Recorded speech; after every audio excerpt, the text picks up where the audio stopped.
Welcome to Money Mondays, powered by the Joseph Business School, where we bring you up-to-date money news for your personal finances and businesses. I'm your host, Geil Thompson. To our new viewers, thank you for tuning into our podcast. Today, we have a very special guest, Dr. Lynn Richardson, author, entertainment executive, and celebrity financial coach. She was named by Urban Influence magazine as one of the 20 hottest influencers in America. Many of you may remember her from the Steve Harvey Show segment called Money Mondays with Lynn Richardson. Take a look at her video bio. Now, I don't care about upsetting people because, I don't like people. I love them. But I don't want liking people to get in the way of loving them. Because if I like you too much, I might not tell you the truth. But if I love you, I'm always going to give it to you real. Let's just deal with the truth. First of all, everybody who's running around broke, talking about you don't spend no money on nothing, you're lying to yourself. The money is going somewhere. But what about using some of your hard-earned money to treat yourself? I tell women, if you go into the beauty shop every week, that's $50 a week, that's $2,600 a year, get you a ponytail. It's $12.99. You'll be rich. Bankruptcy, foreclosure, I done wrote a bad check, this, that, and the other, honey. Don't come in here with no excuses. We are joined by author and financial expert, Dr. Lynn Richardson, along with rapper and author, MC Light. They are here to tell us and share details on their book, Your Man and Your Money. I generally do not advise that couples, even when they're married, buy things together. Because if you buy everything together and you have a financial setback, then everybody's credit gets ruined. Everybody goes down. So here to help us figure out the budget for our big day is celebrity financial coach Lynn Richardson. Welcome, Lynn. The most expensive thing is either the dress or the people. Oh, well, you have to wear the dress. Yeah. I guess you got to have You don't need people? What are you trying to say? Here's the deal. The people cost money because they want to eat. They want to eat. I know you might have your eyes on a hot new pair of shoes, but if you file your taxes properly, you might just be able to pay off those credit card bills, build a legacy for your family, and get those shoes. Wealthy people don't take pride in how much money they spend. They take pride and build legacy based on how much money they keep. Consider a business owner's policy, a straightforward package of coverages designed for the many sides of your business, so you can be sure everything you worked so hard to build is protected. Contact your local Nationwide agent or log on to learn more. How much do you spend each day on a cup of coffee? Think about it. It adds up fast, and before you know it, you've spent more money on caramel lattes than you put in your savings account the whole year. I kept finding myself in a feast to famine situation. I'd have a whole lot of money, then I'd have no money, because I didn't believe in budgets. I thought budgets were for poor people. Honey, I was crazy as all get out. Do you understand me? Why are we not wealthy? Why aren't we wealthy? It's because we have not tapped into our own power.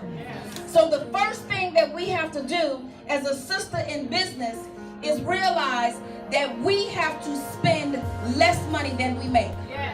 My dream was to help other people achieve their dreams.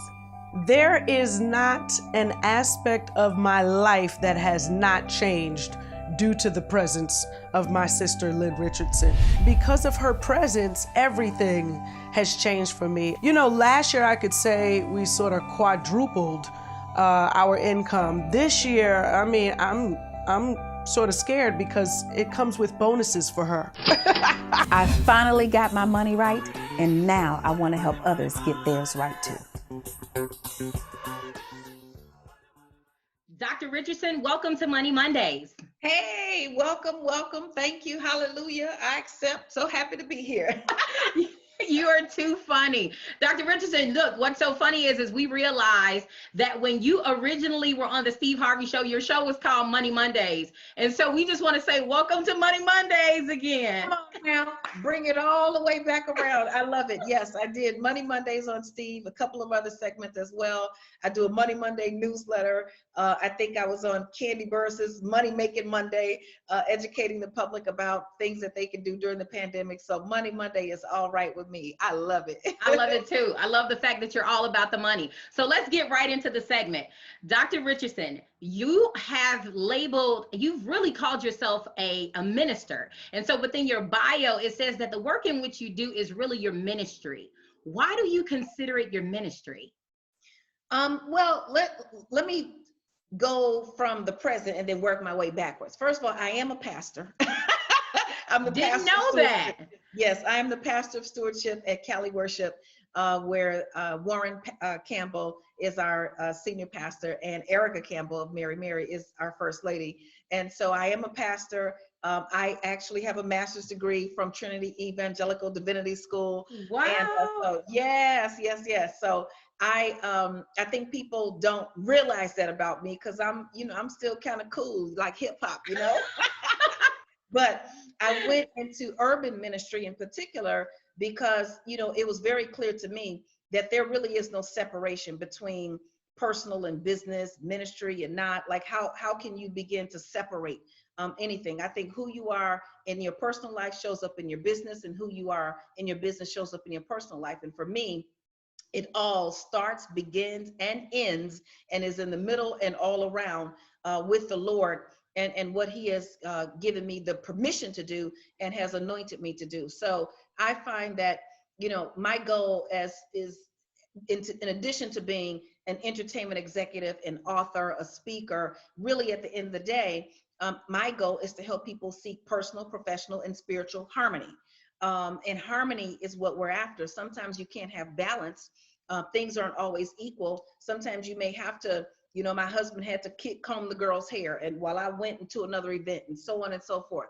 But there was harmony. And so I think if we can start to really embrace ministry as just, it's who I am. It's not even what I do. It's who I am. It's I am ministry. I don't do ministry. I don't even understand a separation between it. And so I think if more of us were confident in that. I remember being #1 at Prudential Rookie of the Year and the $1 Million Roundtable, and I was at this big top producer event, and they had asked, the top 10 or so to stand up and say how they were successful. And some of them said, I make sure I work every Saturday. I make sure my contact system is important or improved. My customers are #1. And I got up, and I was #1, so they wanted to know how I became #1. What were my best success tips? And I stood up and I said, acknowledge God in all your ways, and he will direct your path. Yes. And that was it. And they were like, and so at the end, I remember a group of Asian financial professionals came over to me. They were so excited. They said, oh my God, well, I've been wanting to say that, but I never thought it was appropriate. And Jesus says, if you are ashamed of me before your cousins, your friends, Pookie and Ray Ray, your job, then I will be ashamed of you before my Father in heaven. And so that always stuck with me. And so ministry is where I am. I kid you not, I could be on the road with MC Light or some celebrity or what have you, and I have on a t-shirt, a pair of black leggings, and a pair of white Air Force Ones. And I got off the elevator, this one business trip we were on, and someone came over to me and said, are you a minister? Now, I did not look like a minister. I looked like a hip hop girl going to a hip hop concert. That's where I was going. But I get the question all the time. So that really is just no other way. It's who I am, and it's who I pray that we all, because we're all ministers in some kind of way, we're supposed to minister the gospel to each other. So you know what I really love too, and I believe a part of that freshness that you have is the fact that you're a Chicago native. And so can you tell our audience, I know woo, all our Chicago people I'm sure are excited right now. So because you're a Chicago native, can you tell us, how did you get started, and where did this passion even come from about you wanting to be a financial coach to many celebrities and people alike? Well, I was born and raised in Chicago, as you know. As a matter of fact, my grandmother was 75 years old, cleaning homes of wealthy people, putting me through college.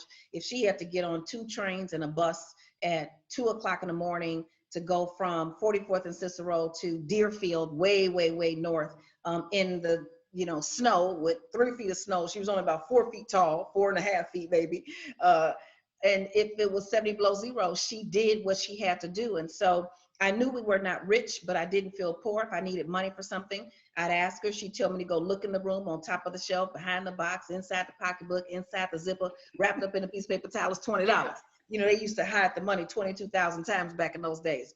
So I get off to college, and I don't know a lot about finances. I just know that, this is my opportunity. I'm at one of the world's greatest academic institutions, and I'm supposed to make it.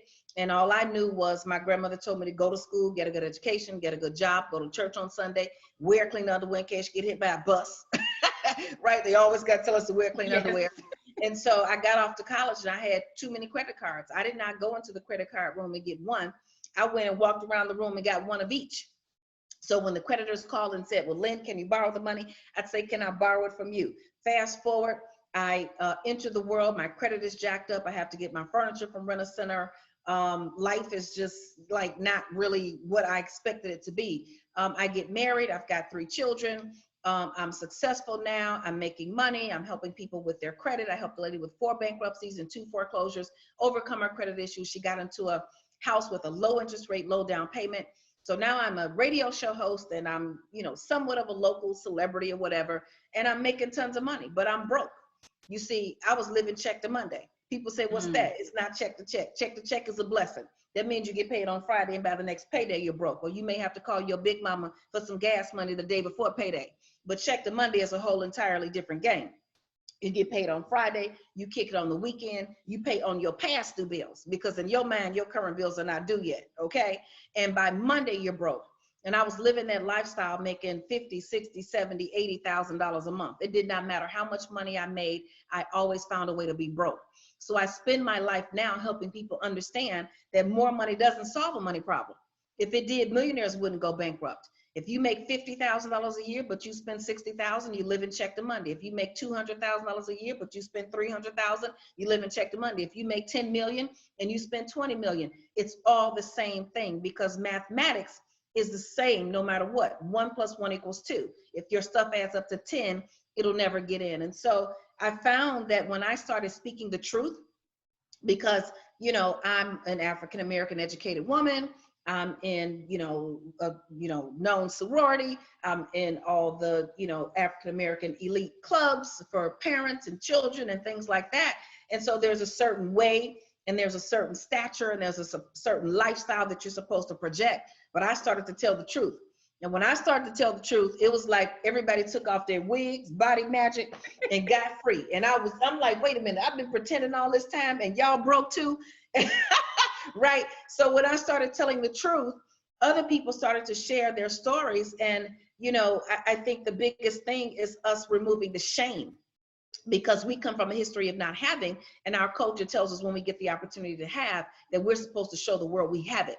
And the truth is, more money just does not solve that money problem. And so I want us to start to live below our means and operate in the truth. And that is what is winning. That's what's cool. That's what looks good. And so that's kind of how it started. And it just never has stopped. And I continue to run into people who were looking for that open door. They were looking for a way to just speak about it. And I say there is no shame, because everybody has either had a money problem, is having a money problem, or will have a money problem at some time in the future. So that's really what it has been for me, and it's never stopped. Dr. Richardson, we need you to tell us the truth, because in all honesty, I do believe that there is a financial crisis that has been looming since COVID-19. And so I know you said that you wrote a book called From Check to Monday, but there have been a lot of families who were living check to check before the crisis. And so, of course, we look at statistics that talk about over 75% of Americans don't even have enough income saved in order to write $1,000 check. And so how do we address what's happening now so that we can help people? Because I believe at this point, they're primarily hemorrhaging. Yeah. Well, I mean, this is really the time where you get to test. The Bible says, he who is faithful with little will be faithful with much. He who is unfaithful with little will be unfaithful with much. Who can be trusted with true riches if he can't handle unrighteous money? And what that means for me is, so first of all, let's just start here. I was flat broke. I lost everything, bankruptcy, foreclosure, you name it. And when I was flat broke, that's when I learned how to stop spending money. Well, guess what? You don't get any credit for not spending money when you have none. You don't have any. That's an easy test to pass. The test to pass is, what do you do when you get some? What decisions do you make? How does that money move in your life? How does it make you feel? Do you have material illness? Material illness is what you have when a material thing's presence gives you pleasure and its absence gives you pain. Let me Come repeat. on. Material illness is when a material thing's presence gives you pleasure and its absence gives you pain. So take my beautiful Lexus, the one I gave up in bankruptcy. It was cream with a gold trim, my dream car, just wonderful. But once I made that decision to file that bankruptcy, and they said, well, you can keep the car. No, I'm not keeping that debt. If I'm going to get rid of it and I'm going to go through my thing, and I don't think bankruptcy is something that should just be frivolously done. You know, I felt bad about my situation, but I took advantage of the law. And there are some references to it in Deuteronomy as well. I said, I'm going to have a clean slate. So now the Lexus, I did like driving my Lexus, but when it was gone, I didn't feel any different. I didn't feel like, oh, my Lexus. It didn't make me feel any less. It did not change my Richter scale. As a matter of fact, I had to drive my raggedy Toyota and the driver door didn't work. I had to get on the passenger side and crawl across. I was just happy to be free and to have another opportunity to get to the next level. So I would say right now that we have to really get down to the basics. And I have a simple formula. Live by the 10, 10, 30, 50. The first 10% of every dime you get, you tithe. And we all know, I mean, we've heard it, but the truth is it gives us a discipline. And most people say, well, I will start tithing when? I used to say that. I'll start tithing when I make more money. I'll start doing this when I make more money.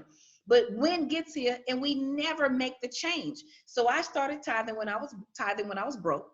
My paycheck was all the way up here, but my bills kept going all the way down here. I had a big fat corporate salary and it did not matter. I was still broke. So I started tithing because I realized it wasn't like if I kept the tithing money, I was straight. I was broke either way. So I started tithing so at least I could have God on my broke side when I prayed. Yes. Like it was selfish. I needed some prayer. So I had to come with something. He's like, well, what did you do? You know, God, we're looking at God and God's looking at us like, now what are you going to do with yourself? So the first 10% you tithe, the next 10% you save. Joseph stored a fifth. So that's 20%. So 10% saving is only half of that. And Joseph stored a fifth during the years of abundance. So when the famine came like now, then he was able to basically feed the masses and, in my opinion, expand. And that's how he reconnected with his family and so on and so forth. So that's what we're to do right now. We're to tithe, we're to save, because I want people to understand when times like this come, and this is not the first time, it's just the first time we've had a pandemic in this generation that we know of it in this lifetime. But however, there have been, there was Hurricane Katrina, there was the recession of 2008, there was a stock market crash of 1997, there was 9/11. This funding and things that have been out here that people are just becoming aware of now, it's been around forever. People have been getting rich during depressions and recessions forever. And so I say right now, we're in a season of expansion. Coming out of this COVID, you will either be a millionaire, a billionaire, or a witness. And you get to decide which one you're going to be. So now is the time to then decrease your spending as much as possible, because the first 10% you tithe, the next 10% you save for a come up, the next 30% is cash, and that's for your incidentals. It's for groceries, gas, hair, and nails. Now, guess what? You can't even get your nails done. You shouldn't go anywhere, get your hair done, put on a ponytail or a wig, you know, those kind of things. We have to spend as little as possible. If you can contact your creditors, call each and every one of your creditors, stay in communication, get whatever extension you can get during this time, whether it's your mortgage, your student loan, your credit cards, stay in communication. If you get your $2,000 stimulus check, don't take the whole check and pay the rent. Talk to your landlord and ask them what kind of extension can you have, because if you spend the whole check, then you have nothing. This is a time of strategy. And then the remaining 50% stays in your checking account for your bills. So what happens with most people, you look at your bill money and either there's more than enough money or there's not enough money. If there's more than enough, this is not a time, it's not a license to just go spend your money. It's time to pay off your debt, to stack your cash, and to figure out how you're going to expand your business. Everybody should have a home-based business. And if you don't have enough money, then this is the season to subtract. Subtract what? Whatever is in the way. You may have to subtract a house. Yep, I've done that. You may have to subtract a car. You may have to subtract that child that's in school that you're paying tuition. Because this is what I told my children. Now, my oldest daughter graduated from my alma mater, Northwestern. My two youngest are at Howard. So we value education in my household. I did my undergrad at Northwestern Loyola and did seminary at Trinity Evangelical Divinity School. So we value education. But in my household, this is the rule. School is free. If you get A's, you go to school for free. If you get C's, you're going to the free school. Okay? Either way, it's going to be free for me. Now, my two oldest, you know, straight A students, all that. My youngest, she kind of rocked the boat a little bit. So she said, well, Mama, what's the free school? Pierce College, down the street, the community college, Daily College, whatever it is. That's where you're going to go. So for her, she a little too fly for that. So she got a grade, she got a scholarship, and so on. But my point is, we get attached to things. And I say, don't fall in love with the walls. Your child can get an education at a more economical school. You can figure out another place to live. You can get a different car. Get detached from these things that are holding us hostage, because it's like a yoke of bondage. And I believe that right now in this season, God says stop. He says stop, and he's breaking yokes. He's breaking ties that should not be, and he's pulling things apart and setting us all the same. And now is the opportunity for us to work together and then climb together so we can go to the next level. So this is really a time to buckle down so you can build back up. I like what you said. You said that at the end of this pandemic, either you're going to be a millionaire, a billionaire, or a witness. And so what I do love, though, of what is happening right now is that people's minds are being more freed. And so what I mean by that is there are a lot of businesses that are being made right now. There are people who are writing those books that they knew that they should have wrote a long time ago. I mean, you got e-commerce business coming out. But there is still a missing component where oftentimes within our community, we do not understand the whole incorporation process, why you need to be incorporated, what is a home-based business. Dr. Lynn, can you talk about the benefits of why having these home-based businesses, but also having the paperwork to back them is important? Like, don't just do the hair in your kitchen. Make sure you're documenting. Because there are a lot of people who could have took advantage of these PPP loans, these economic disaster loans, where you could have been in a position now where you had financing, where you can get the storefront had you reported what you've been making all this time. Yeah, well, that's the important thing, to report it, because the truth is, everybody should have a home-based business. The IRS and the government favors businesses, well, much more than employees. Employees get about 7 or 8 tax deductions. Businesses get over 400 tax deductions. Everything from writing off your cell phone, your meals that you have for business. When you travel, it's for business. I don't go on vacations. When people tell me they're going on vacation, I laugh. I go on business trips. And during my downtime, I do vacationing things, okay? So I don't go to family reunions. I take business trips, and then I go see Pookie and them in the park playing bid whist and burning up the rib tips. You know, so it's how you start to think. And that's why Warren Buffett and Jeff Bezos and Mitt Romney and the president, that's why they pay less taxes per dollar than people who probably make only 0.1% of their salary, because they understand the tax code. So the tax code is separated for employees and businesses. And businesses are the engine of the economy. With an engine, a car without an engine cannot drive, and a company or country without businesses cannot thrive. And so that's why there's so much funding available for businesses. And to your point, those who documented things properly were able to get funding, and those who did not were not. And so I teach how to start a home-based business, so I can demystify the whole thing, because the truth is, it's actually very simple to start as a sole proprietor. But then, yes, you want to go to the next step if you're going to do an LLC or corporation or a partnership, but you also need to know what you need to do and why. But the government says over and over and over again that everybody needs a home-based business, at least one home-based business. Now, what are your other businesses? Do you have a corporation? Do you have a storefront? Let's take, I've got really an example of 2 hairstylists. One, she did hair in the salon, and every time she got paid, she put the money in her bosom. You understand what I mean? Or in her pocket or wherever. And then when she wanted to eat, she went and spent that money. The other hairstylist, every time she got any money, she put it in the bank account first, all of it in the bank account. So when it was time, when everything shut down, the one who could not document her money couldn't get anything. The one who put every penny in the bank got $50,000, $60,000. So she was able to redo area in her home and so on and so forth, and start doing other things to bring in money to expand her business. So everyone should have a home-based business. The IRS says when you have a home-based business, you can hire your kids to work in your home-based business. You can pay each child up to $12,400 a year. Each child, that's a tax write-off to you. That's in addition to them being your dependent and all those other things. This is separate.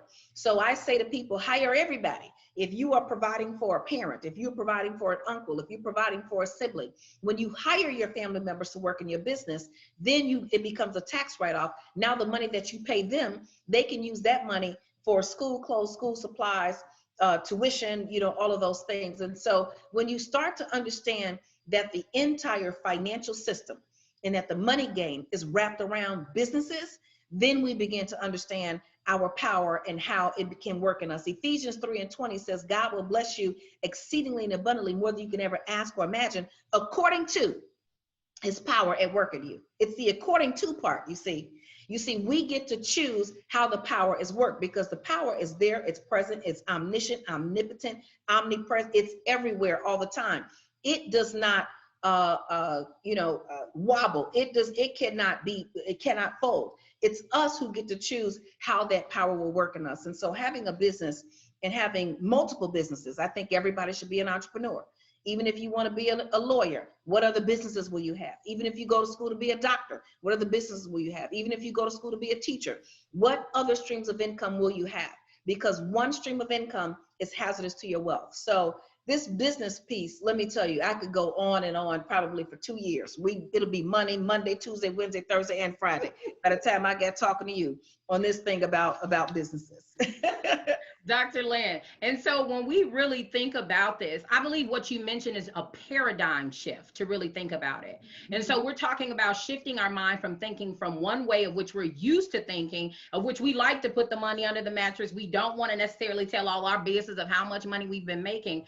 But in the end, it costs us something. Well, especially when you have to verify income and you no longer qualify for that home, or you can't afford that Lexus because you've not documented anything where you traditionally would make enough money. Can we talk about that paradigm shift? What needs to happen for us? How do you get a person from thinking about where they are to wealth creation? Because beyond just saving or creating a budget, something has to happen inside. Unfortunately, I think people don't really feel the need to change until suffering takes place. And so, that is what it was for me. I had to hit rock bottom. I didn't believe in budgets. I thought budgets were for poor people. How crazy is that? I mean, any worldwide or world-class institution, a company has a budget. A budget is what actually makes you free. But I thought a budget would limit me because guess what? I wanted to be reckless. I wanted to do the wrong thing. You see, the thing about living check to Monday is I was having fun doing it. Otherwise, I would have stopped.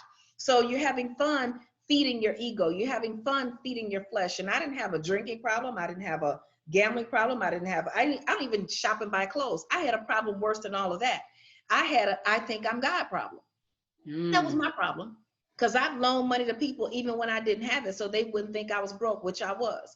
I'd give money to everybody. I'd help people get their mortgages paid. And then I'd try to kind of force them to get their life together, but they don't want to get their life together. They just wanted the money that I just gave them, that they probably didn't really need the money. They needed counseling, they needed coaching. So a lot of times we are enabling people, we're enabling situations, thinking that we're helping when we're really not. Helping helps everyone, enabling hurts everyone involved, including the enabler.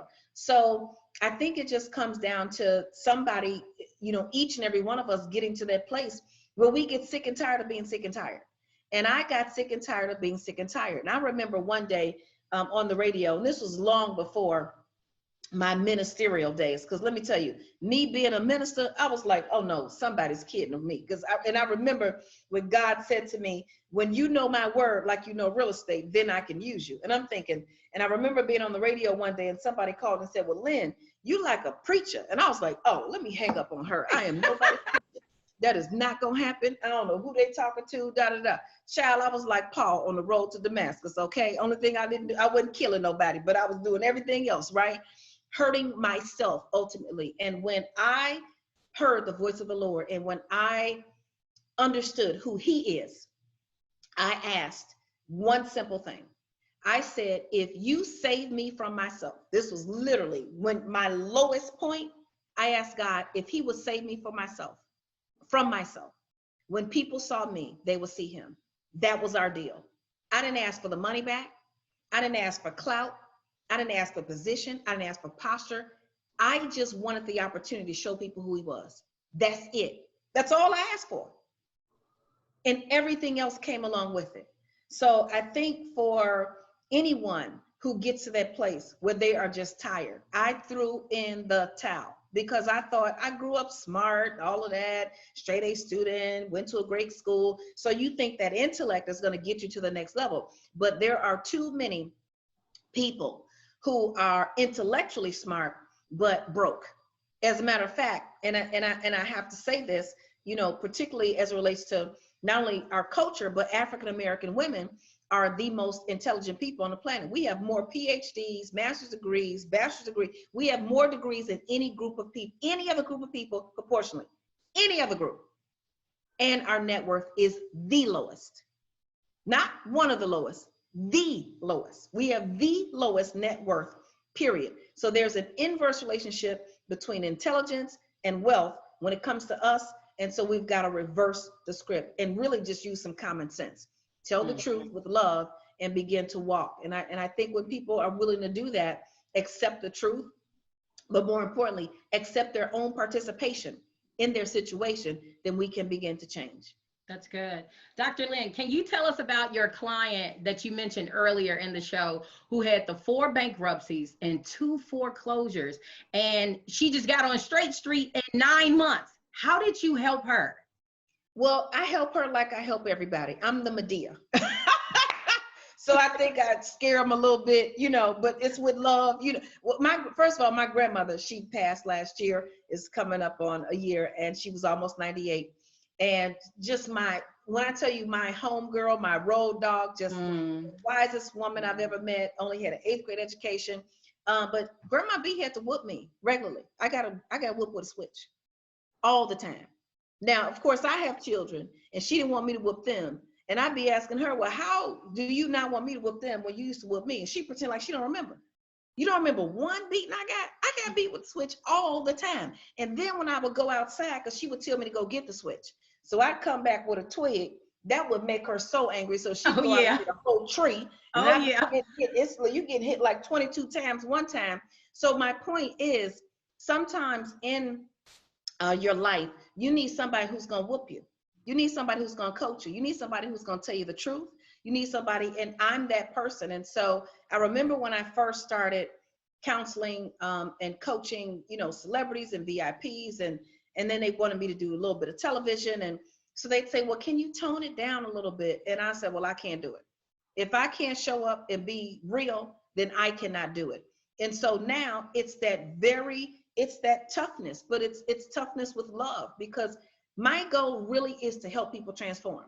Like the thing that gets me, because, it was so funny, because one of my clients, she said, well, Lynn, you need better people skills. I said, well, if I get some better people, maybe my skills will improve. Show me some better people, because you hard-headed and I'm tired. I done told you this 52,000 times, okay? Now the first 51,999, I was nice. I gave you some scripture, but now this time I'm upset. So, sometimes you need that person who's willing to stick in there with you, because you'll give up on yourself. There were people who stuck in there with me when I wanted to give up on myself. And so, that's kind of the approach that I take. But more importantly, I give them the truth. I teach my clients how to become wealthy without my assistance, right? I just put you on the path. I show you. I don't tell you the tax code. I show it to you. It's like, we don't tell the people what the Bible says. We actually go show them, here, this is where it is. Look it up yourself, study it, and get the understanding for yourself. And so that's what I do with my clients every step of the way. And sometimes it irritates them, because they just want the answer. I'm not just going to give you the answer. I'm going to show you. I'm not just going to give you a fish. I'm going to teach you how to fish. So I teach them how to change their finances. I teach them why it's important. When I test my clients, they take the 21 days to financial freedom. If you don't answer this question right, you fail. You can't move on to the next day. And they're literally like, Dr. Lynn failed me? Yep, I sure did fail you. Take that again. Let's start all over. Because this is your life. And the truth is, all of us need to go back to financial school. Because if you are living check to Monday, that means you did not pass the test. And so you got to go back to financial kindergarten and start all over and learn the basics. And then, you'll be on your way. Wow. And so, Dr. Lynn, you're dedicated to creating millionaires, and you say one family at a time. Can you explain to us, what does that financial plan look like? Well, so first of all, people say, well, why a millionaire? That's so far-fetched. It seems like it's not. It's money. It's a dollar. And you do a dollar, get $1, you get it 10 times, you'll have 10 of them. You do that 10 more times, you'll have 100. You do that 10 more times, you have 1,000. You do that 10 more times, you'll have 100,000. You do that 10 times, you'll have 1,000,000. And it's about increasing our net worth. So we all have to, at some point, retire. While you're working, you get a paycheck. But when you retire, you need a playcheck. So the goal is for us to get ourselves to a place where we can have enough liquid assets and be able to retire and then be able to do ministry or the other things that we love. And so I think for far too long, we have either demonized money or we don't want to claim what it is. And I think it's perfectly okay to say, yes, I want to be a millionaire. Absolutely. Millionaires are made every day, all the time, everywhere for crazier reasons, that you can't even think about. I want to have wealth so I can pass it down to other generations, to feed my children and their children and their children.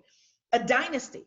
I want to generate wealth so I can teach others. I want them to generate wealth so they can teach others. I want them to generate wealth so we can do what Acts says and go to Judea, Samaria, the west side, the south side, Chicago, New York, go to the uttermost parts of the earth so that we can teach each other how to live in harmony and be able to live comfortably and give. And so on the Millionaires Roundtable, it's not, and if you listen to the show, I'm not talking to millionaires every day. I'm not like bringing on all these millionaires. I know pretty much everybody, but it's really about harnessing the power within us to bring out that potential to live our best lives. So then we will be attracted to the purpose that God has put in us. And I believe when we're living in that purpose, if you do what you love with purpose, then the money will follow.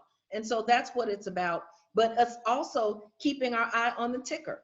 What is your net worth now? Is it 0? Let's move it up to 20,000. If it's 20,000, let's move it up to 50. If it's 50, let's move it up to 70. Because the truth is, unfortunately, the story that we were told it did not work out. And the story that we were told was if we went to school and got a good education and got a good job, that we'd be financially free. And that's wrong, because we went to school and our people are getting education and they are graduating with student loan debt. And they're graduating with a mortgage, but no house. $80,000 student loan is a mortgage. $150,000 student loan is a big mortgage. $300,000 student loan is a mansion, but there's no house. There is no house in sight. So now your debt to income ratio is in an inverse relationship with each other. You can't go out and now build wealth. So that story didn't work. It did not work. And I actually believe that it was intended not to work, right? Because now you have educated people trapped in jobs that maybe they do not want to do, and student loan debt that will they pay it off in this lifetime? So I think we have to start to look at this very differently and then aim for, the stars. Because if you aim high and miss, then that's okay. But if you aim low and hit, you'll never know where you could have gone. So that's why I think the Millionaires Roundtable gives hope. You know what, Dr. Richardson, I really want you to touch on this. I just hear the Spirit leading me to say this. The Bible says that a good man leaves an inheritance for his children's children. And I think oftentimes when you are that first generation and you were the pioneer, there was a process, there was a digging. No one plowed it out for you. You had to figure it out for yourself. But oftentimes, I believe ego and pride gives this verbiage where people say things like, well, nobody helped me get here, so they'll figure it out. And so we don't see the importance of generating or creating legacy through our wealth. Can you talk to that person who may be the first generation and tell them the importance of why you need to set up the next generation so that we won't continue this poverty cycle? Well, Jesus Christ was the first to demonstrate generational wealth when he died on the cross and paid for our sins.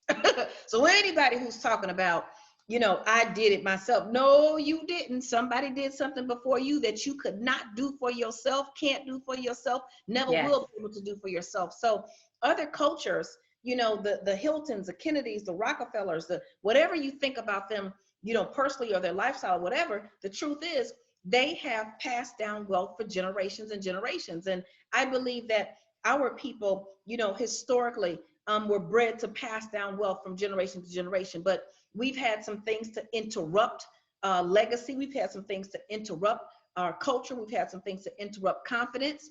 But that doesn't mean we don't start now. And so anyone who really wants to partake in this life in a real way, I don't want my children to have to grind the way I did. And I want them to work hard.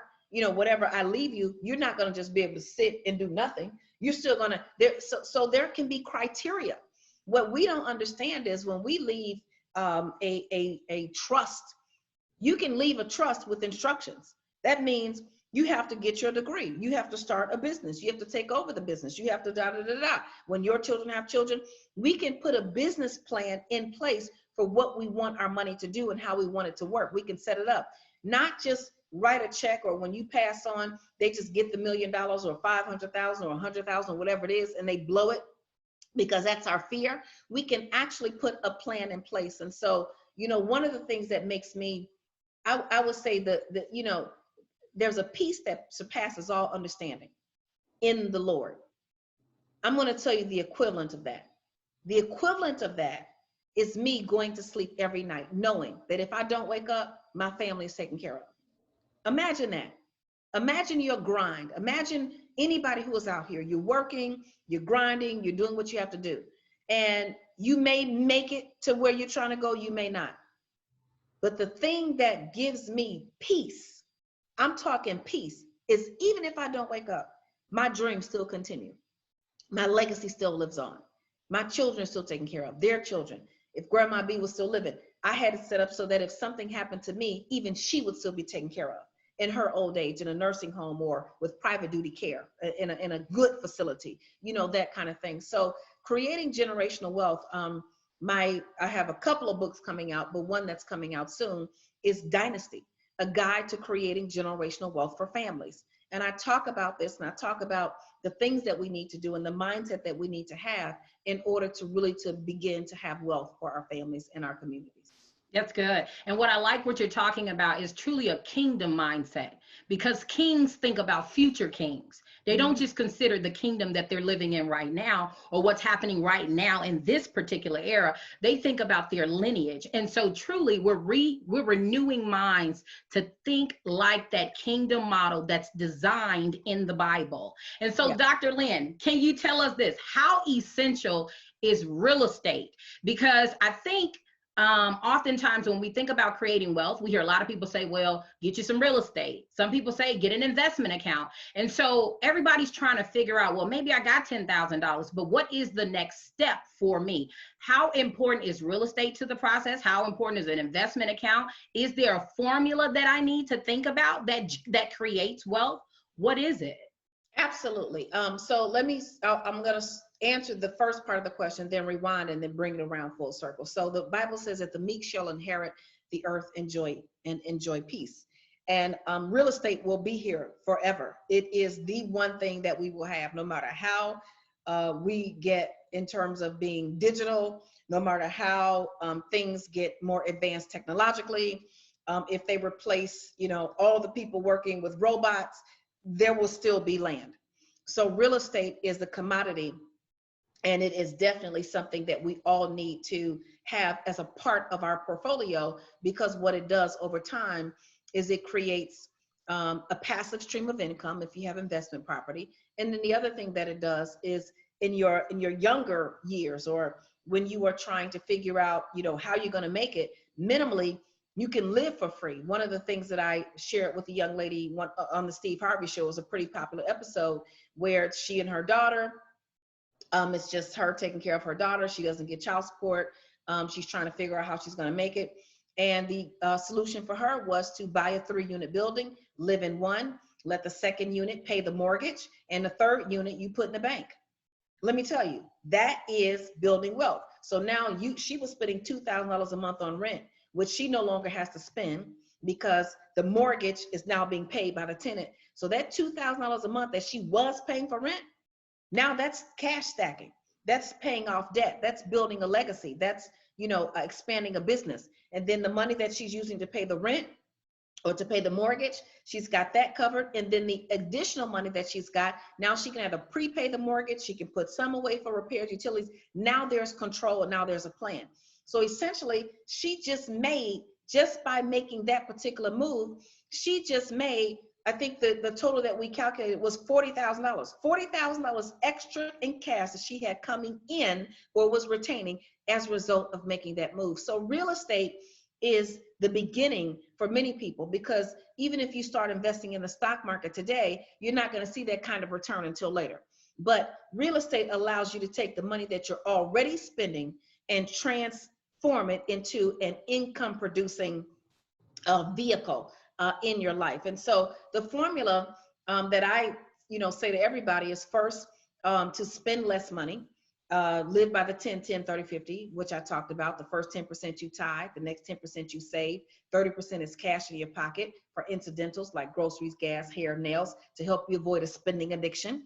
A spending addiction is what you have when you go to the grocery store for toothpaste and walk out with $179.47. Well, the stuff you don't need, talking about, it was on the rollback rack, and that was not on sale for you. If it ain't free, it ain't on sale for you, okay? That's what I tell people. And the remaining 50% stays in your checking account for your bills. If you have more than enough money, pay off your debt, invest wisely. Maybe you want to save for a business trip, because I don't believe in vacations, a business trip where you can go and figure out how to expand and enjoy yourself at the same time. If there's not enough money, then you subtract. You subtract the house, the car, the tuition, or whatever is interrupting the mathematical equation, because the truth is nobody has a money problem. Everybody who has a money problem actually has a math problem. And the math problem is this. We learned it in first grade. 1 + 1 = 2. If your stuff adds up to 10, it'll never ever get into 2. So the first thing you have to do is spend less money. The next thing we have to do is get more money, multiple streams of income. The third thing we have to do is get your money back. And what do I mean by that? If you went to the grocery store and bought $200 worth of groceries and came home and ate all your groceries, and the grocery store manager called you back in 2 weeks and said, come get your money, you'd stop, drop, and roll and go get your money. Well, that's what the government says. If you have a business, you can get your money back when you use your cell phone for business. You can get your money back if you drive your car for business. You can get your money back if that gas in that car is for business. You can get your money back 400 times. The next thing you want to do is to take your extra cash and put it into your 401k, or if you're a self-employed person, a SEP IRA, and start to plan for retirement. The fifth thing that you want to do is own where you live. So that's where we come in with real estate. Make sure, and the reason why it's fifth is because you want to spend less money, you want to get more money, you want to get your money back, you want to be close to debt free when you buy your real estate, so you don't have any other thing encumbering your opportunity. It really, really is sad when people buy this house and they really can't afford it, and the mortgage is too expensive. So you want to own where you live, and then you want to figure out other ways to invest in real estate. The next thing you want to do, and these are not really in any order, it's all kind of put together, and depending on where you are, you can fit one or the other in. Then you want to make sure you're insured, your life insurance, your estate plan, your disability insurance, your long-term care. Do you have everything put in place properly? Do you have a business? Do you have key man insurance? What is key man insurance? It's insurance that will insure the person. If you've got a technical person and they're a genius in making your business run, you need to insure them in the business, because if something happens to them, your business falls apart. So you want to have your proper insurance and estate planning. The seventh thing is you want to get your credit in order and make sure that if you need to use credit, that your credit score is maximized. I started the 700 credit club so that those who've had credit scores in the 400s or 500s, I was in the 500s, can then work on getting their credit up to 700. And then the last thing is to tithe, to give, even though it's first. But Malachi talked about it at the end of the Old Testament. So I kind of did something similar here. But to give, stop hoarding, get rid of the extra. You got 2,000 dresses, 400 pairs of shoes, 600 pairs of pants, 2,000 pairs. Get rid of some of the stuff. Start to give and have a giving mentality in your entire empire that you're creating. So that really is the formula that I would say if you deal with each one of those pieces, one piece at a time or 2 or 3 pieces at a time, depending on where you are, when you put it all together, you'll have the financial future that you're looking for. Dr. Lynn, we want to thank you so much for coming on our Money Mondays to talk to our audience about how we are going to create some generational wealth in the future. This segment has been so powerful. Are there any last words you'd like to tell our audience? I just like to say, don't quit. Don't quit. Don't think that, it can't happen for you. I think that one of the things that, as people of faith, we live by faith, we walk by faith, we operate by faith, but faith without work is dead. So now is the time to take our faith to do the work so that God's power can work in us the way Ephesians 3:20 talks about. So I'm just wishing everybody blessings. My website is asklynn.org, and I'm here to serve. And thank you all so much for this opportunity. Thank you for coming on here. And so to our Money Monday audience, I do want to leave you with this one last message. I believe it was Dr. Jerry Savelle who said, to persevere is to outlast the devil. And so when she's telling you to don't quit, whatever that dream is, that house, that car that you desire to drive, make sure that you don't give up on what it is that God has placed on the inside of you. If the vision is on the inside, it's there for a reason. The Bible says, though the vision may tarry, wait for it. It is for an appointed time. We ask that in this season, you do what's necessary to get your household in order. And if you need, there are celebrities and there are coaches like Dr. Lynn who you can reach out to. Dr. Lynn, I almost forgot. How can people contact you if they would like more information or if they just want to get in contact you with their different financial questions? Absolutely. Go to asklynn.org, submit an inquiry, and you'll get a reply. And my team is excellent. And follow me on social media at Lynn Richardson all across the board. All righty, there you have it, Money Monday audience. Thank you for tuning in to another episode. And for our first-time viewers, don't forget to hit that subscribe button where we talk about different personal finance issues and money topics every Monday. I'm your host, Geil Thompson, and I look forward to seeing you in this season prosper. Have a great day, everybody.